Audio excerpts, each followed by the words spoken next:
Welcome to This Explainer. Today, we are going to break down one of the absolute most famous wealth building texts of all time. We're diving into the 1937 classic by Napoleon Hill, which is a blueprint quite literally built on the insights of interviews with 500 of the wealthiest people on Earth. Now, instead of just reading you a dry list of concepts, we're going to take Hill's 13 core principles and structure them into a highly actionable, dynamic blueprint. If you've ever wondered what actually separates the people who build massive wealth from the people who just sort of dream about it, well, you're in exactly the right place. To avoid total cognitive overload here, we've grouped Hill's 13 principles into 5 distinct phases of wealth creation that logically build on one another: mindset, strategy, action, environment, and finally, deep psychology. Let's get right into it. We kick things off with Phase 1, mindset. This encompasses desire, faith, and auto-suggestion. I love this quote because it brilliantly captures what true desire actually looks like. There was this young guy named Edwin Barnes. He had absolutely zero money, no wealthy family to lean on, and zero connections. But he had this burning, undeniable desire. He didn't just want a job working for the great inventor Thomas Edison, he wanted to be his partner. Barnes actually hopped a cargo train just to get to Edison's office. Edison basically gave him a low-paying, completely unimportant job, and Barnes did that job for 5 long years. 5 years of just waiting. But when Edison invented the Edison dictating machine, which was this new product that none of his other salesmen even wanted to touch, Barnes stepped right up. He sold it so incredibly well that Edison gave him the contract to distribute it nationwide. Barnes literally became Edison's partner and a millionaire, all because his desire was crystal clear from day one. So, I'm going to break the fourth wall here and ask you directly, what exactly do you want? It is simply not enough to say, I want to be rich. That's way too vague. What is your definite purpose? I want to challenge you right now to visualize a real, specific number. Because if you don't know exactly what you're aiming for, your brain has no idea how to hit the target. Hill actually gives us a very explicit 6-step formula for defining that desire.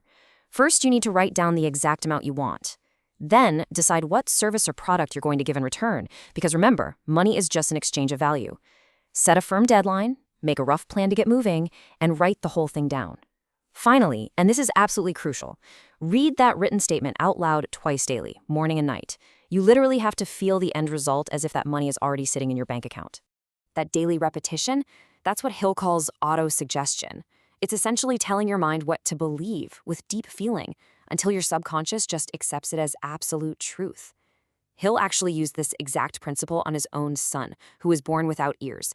Doctors told him the boy would never hear or speak, but Hill simply refused to accept that.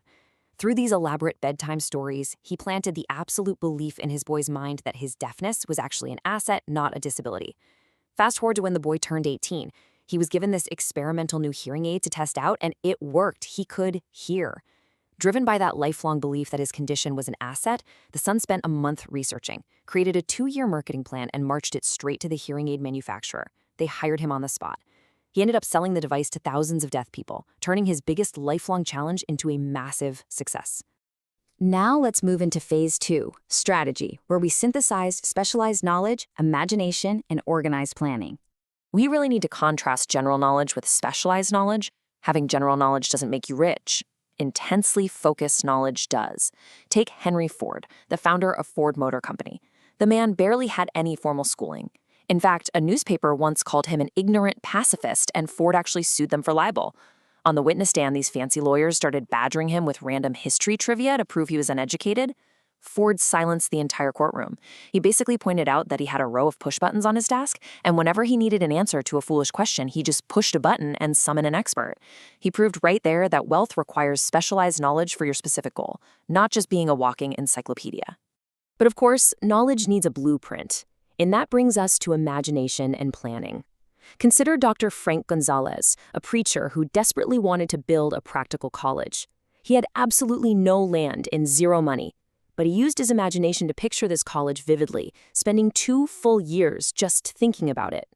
Once he finally created an organized plan, though, everything happened at lightning speed. He set a crazy 1-week deadline to raise $1 million. He literally called the newspapers to announce a sermon titled, "What Would I Do If I Had $1 Million?" He delivered that sermon with such vivid, passionate detail that an investor in the audience immediately stood up, walked to the front, and handed him the $1 million. Desire sparked the idea? Sure. but it was that strict deadline and that organized plan that actually forced it into reality. Now we transition into phase 3, action, which hinges entirely on the vital principles of decision and persistence. Here is a fundamental difference in how people operate. Rich people make decisions quickly, and they change them very slowly. Poor people, on the other hand, make decisions slowly, and they change them constantly. Think back to Henry Ford. He launched the boxy, cheap Model T and just stuck with it. Even when competitors started pumping out flashier cars, and even when his own top advisors and his own son begged him to change the design, Ford was rigidly persistent. He stuck with that initial decision for over 10 years. That firm, unshakable decision-making trait ultimately sold 15 million cars and completely cemented his fortune. 3. Just 3 feet. That represents one of the most painful, agonizing lessons in wealth building. There was a man named Darby who, along with his uncle, discovered a gold vein. They raised money, bought a massive drilling machine, and got to work. But suddenly, the vein just disappeared. They kept drilling, found absolutely nothing, and finally, they threw in the towel. They sold their giant machine to a local junkman for a few $100. Well, that junkman was smart. He hired a mining engineer, checked the fault lines, and struck millions in gold just 3 feet from where Darby and his uncle had stopped drilling. Just 3 feet. Darby obviously never forgot this, but he used that painful lesson later in his career as a life insurance salesman. He promised himself he would never ever quit just because someone told him no. And because of that refusal to stop 3 feet short, he ended up selling over $1 million of insurance annually. Next up is phase 4, environment, where we explore the mastermind and sex transmutation. The mastermind principle essentially says that you absorb the energy and intellect of the people you surround yourself with. Henry Ford overcame his poverty and lack of formal education by deliberately building friendships with brilliant minds like Thomas Edison. When multiple brains coordinate in harmony, they amplify each other, creating a third invisible mastermind. Now, you might be thinking, well, I don't have access to billionaires in my town. That's okay. You can build a virtual mastermind. You can consistently absorb the videos, interviews, and lectures of high achievers online. If you surround your digital environment with brilliance, you'll naturally begin to think and act exactly like them. Then there's this deeply misunderstood concept, sex transmutation. This basically means taking your strongest, most potent physical energy and channeling it away from just basic physical desires, and instead pouring that intense passion directly into creative, focused work. Hill referenced a massive historical study of 30,000 salesmen, which showed that the absolute top performers all possessed a high degree of personal magnetism. They didn't suppress their natural drives. Rather, they transmuted that raw physical energy and love into massive enthusiasm for their professions. It's a real game changer when you understand it. To really visualize this, we can lean into Hill's brilliant analogy of an airplane taking off. When you're just sitting on the tarmac at ground level, all you can see out the window are immediate, stressful problems, bills, airport traffic, daily frustrations. But transmuting your energy is the fuel that lifts your airplane off the ground. Suddenly, your mind is on a higher plane. You rise above those petty problems, you see the entire big picture, and you start receiving these sudden flashes of creative inspiration that ground-level thinkers literally never experience. Finally, we dive into phase 5, deep psychology. This covers the subconscious mind, the brain as a broadcaster, and the sixth sense. Think of your subconscious mind as a totally neutral, fertile garden. If you don't actively and intentionally plant positive seeds, negative weeds like fear, anger, and greed are naturally going to take over. You must intentionally feed your subconscious the 7 positive emotions listed here: desire, faith, love, sex, enthusiasm, romance, and hope. When you saturate your mind with these emotions, they act as high-octane fuel, connecting you directly to a superior intelligence that guides your actions. Now, picture your brain as a giant 1950s radio broadcast tower. It is constantly broadcasting your thoughts out into the world, and it's receiving ideas right back. Imagine your specific goal is playing on 101.3 FM. If you constantly doubt yourself, or if you keep changing your goals every single time you see someone else succeeding in a totally different business, it's like you're constantly spinning that radio dial. You're moving away from 101.3 FM. You're going to completely miss the winning game. You'll miss the right opportunities, the right clients, and the right ideas, all because you just weren't tuned to a single, clear frequency long enough to receive the signal. But once you are tuned in, you unlock the final principle, the sixth sense.